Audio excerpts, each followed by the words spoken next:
इस news channel पर जो भी वक्ता ने कहा वो उसकी अपनी राय है, जिसकी पुष्टि बड़ा आंदोलन खड़ा हो चला है। क्या लगता है वाकई में ईवीएम में गड़बड़ है? देखिए, बिल्कुल आज जिस सरकार के शासनकाल में आपने देखा होगा चंडीगढ़ का मेयर जिस तरीके से बैलेट पेपर में धांधली सरकार ने करने का काम किया, आज देश की जनता जान रही है। आपने देखा होगा तीनों राज्यों का जो चुनाव हुआ, तीनों राज्यों में कांग्रेस पार्टी को वोट ज्यादा मिले भारतीय जनता पार्टी से, लेकिन सरकार किसकी बनी?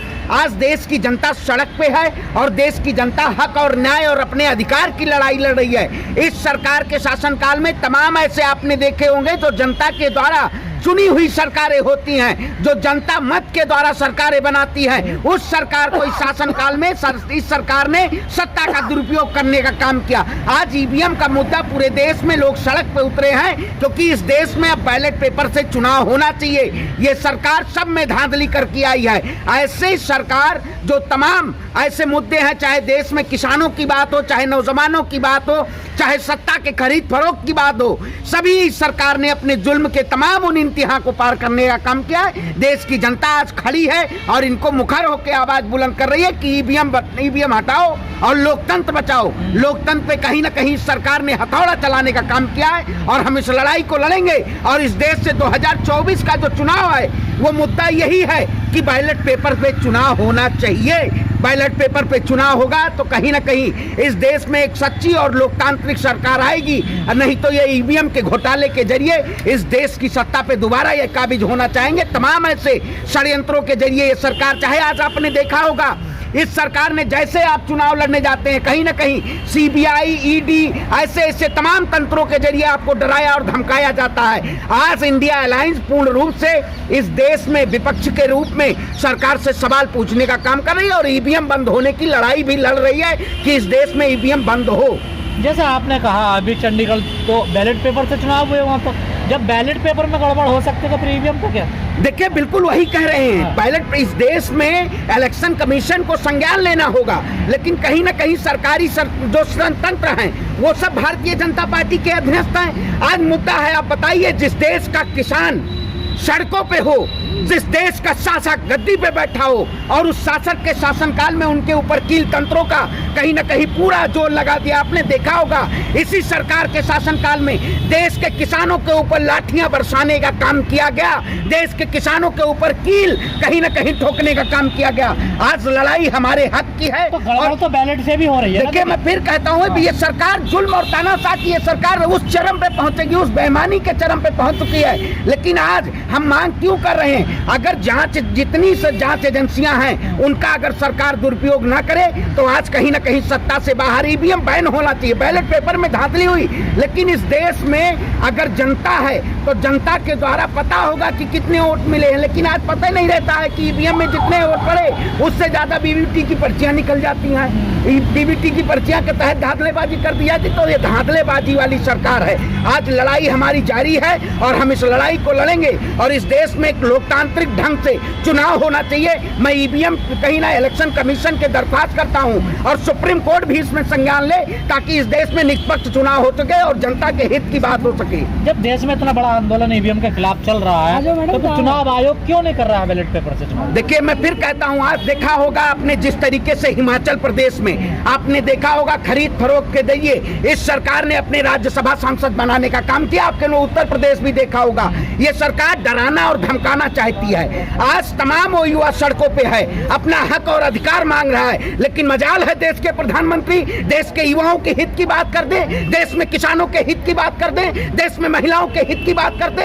ये सिर्फ और सिर्फ कॉर्पोरेट तंत्र की सरकार है। ये कॉर्पोरेट का तंत्र को फायदा कैसे मिलेगा, इस सरकार का प्रमुख यही उद्देश्य रहा है। लेकिन देश की जनता सड़क पे उतर के और इस सरकार से सवाल पूछने का काम करेगी, इसको ईंट से ईंट बजाने का काम करेगी। अगर वकील ईवीएम का विरोध करते तो उनको हिरासत में ले लिया जाता है। देखिए, मैं फिर कहता हूं, इस देश में अगर कोई भी सरकार से सवाल पूछेगा तो इसको जेल की। मैं भी उत्तर प्रदेश की उस धरा से आता हूं, प्रभु श्री राम की धरा अयोध्या से आता हूं। क्या भारतीय जनता पार्टी के शासनकाल में उत्तर प्रदेश में जो डबल इंजन की सरकार थी उसी के शासनकाल में पेपर लीक हो जाता है? क्या मुख्यमंत्री और प्रधानमंत्री वीक नहीं है? इस देश में जो सरकार कहती थी 2 करोड़ युवाओं को रोजगार देंगे, उस सरकार के शासनकाल में युवाओं के ऊपर कहीं ना कहीं लाठियां बरसाने का काम किया गया। जिस सरकार ने कहा था किसानों की आय दोगुनी हो करेंगे, उस सरकार के शासनकाल में किसानों की आत्महत्याएं दोगुनी हो गई हैं। जिस सरकार ने कहा था भारत को गरीब मुक्त बनाएंगे, उसी सरकार के शासनकाल में 80 करोड़ गरीबों को राशन दिया जा रहा है। कहां आप गरीब मुक्त की बात कर रहे हैं? आप कहते हैं मैं विकसित भारत बनाना चाहता हूं।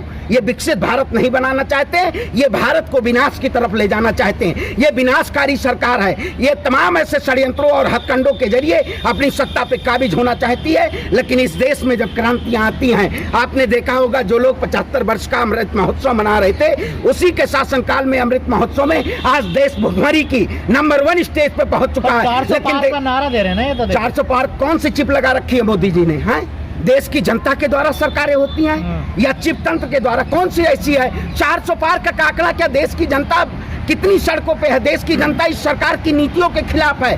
मैं भारत सरकार को चेतावनी देता हूं कि अगर इस देश में किसानों को न्याय नहीं मिलेगा, इस देश में युवाओं को न्याय नहीं मिलेगा, तो आपकी सरकार को कहीं न कहीं देश की जनता इस सत्ता से बेदखल करने का काम करेगी और आपको हटाने का काम करेगी। ये तानाशाह और क्रूर शासक है। इसको अगर देश की जनता हटाएगी नहीं तो कहीं न कहीं 2024 के बाद इस देश को एक ऐसे रास्ते पे ले जाया जा रहा है, देश को नफरत के रास्ते पे ले जाया जा रहा है। तमाम सरकारी संसाधनों को बेचा जा रहा है। आज लड़ाई हमारे हक की है और हमारे अधिकार की है। हम इस लड़ाई को लड़ेंगे और इस मुद्दे को हम कहीं ना कहीं लड़के और जीतने का काम करेंगे। इस सरकार को झुकाने का काम किया जाएगा। भरोसा क्यों है बीजेपी को कि हम 400 प्लस जाएंगे इस बार? मैं फिर कहता हूं, अगर आपने देखा होगा इस सरकार ने तमाम ऐसे तंत्रों का उपयोग किया।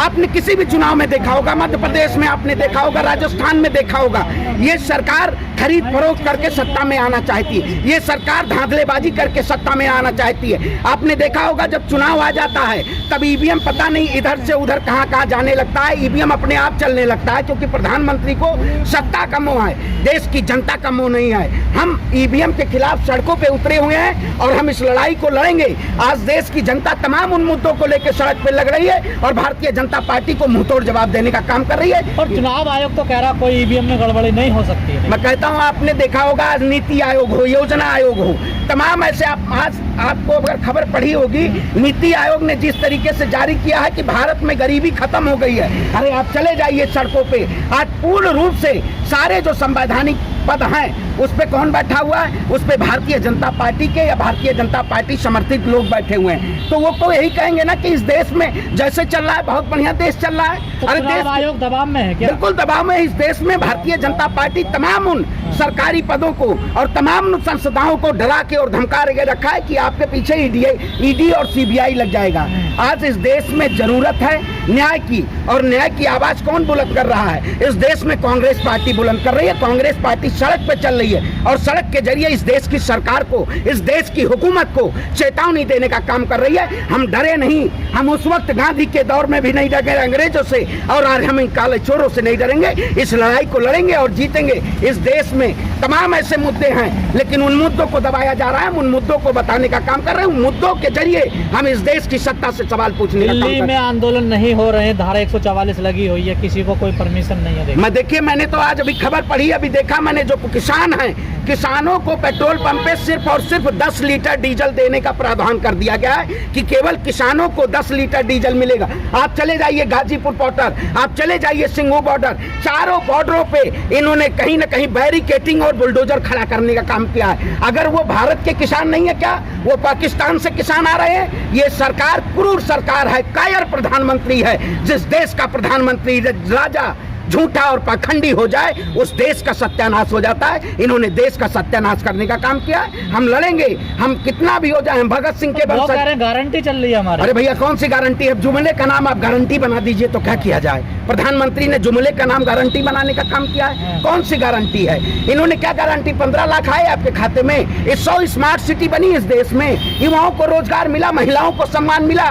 उठाइए क्राइम रिपोर्ट, आप एनसीआरबी का डेटा उठाइए। सबसे ज्यादा इस देश में आज आत्महत्या कर रहे हैं लोग, प्रभावित है, पीड़ित हैं। आर्थिक स्थिति भारत की ऐसी खराब, आप उठा लीजिए इकोनॉमिक किसी भी उसमें चाहे आप किसी भी सेक्टर में चले जाइए, एफएमसीजी सेक्टर में चले जाइए, टेलीकॉम सेक्टर में चले जाइए, ऑटोमोबाइल सेक्टर में चले जाइए, तमाम ऐसे क्राइसिस हैं। देश के प्रधानमंत्री कहीं न कहीं इन मुद्दों को दबा के लेकिन सर तमाम नेता तो बीजेपी की तरफ भाग रहे हैं ना, ऐसा क्या है देखिए फिर? भाई, ऐसी वो वॉशिंग मशीन है कि आप एडीआर की रिपोर्ट उठा लीजिए। एडीआर की रिपोर्ट से आपको पता चल जाएगा कि भारतीय जनता पार्टी के 300 से ज्यादा भ्रष्ट सांसद हैं। लेकिन मजाल है देश के प्रधानमंत्री भ्रष्टाचार पे कहते हैं कि हम भ्रष्टाचार मुक्त करना चाहते हैं। सबसे ज्यादा भ्रष्टाचारी नमामि गंगे के नाम पे इन्होंने भ्रष्टाचार किया। आप चले जाइए बनारस की किस तरीके से इन्होंने लूटने का काम किया है। ये धर्म की आड़ में धंधा चला रहे हैं। ऐसे व्यापारियों को इस देश की सत्ता से जनता बेदखल करेगी और हम लड़ाई लड़ेंगे। इस लड़ाई को जीतने का काम करेंगे।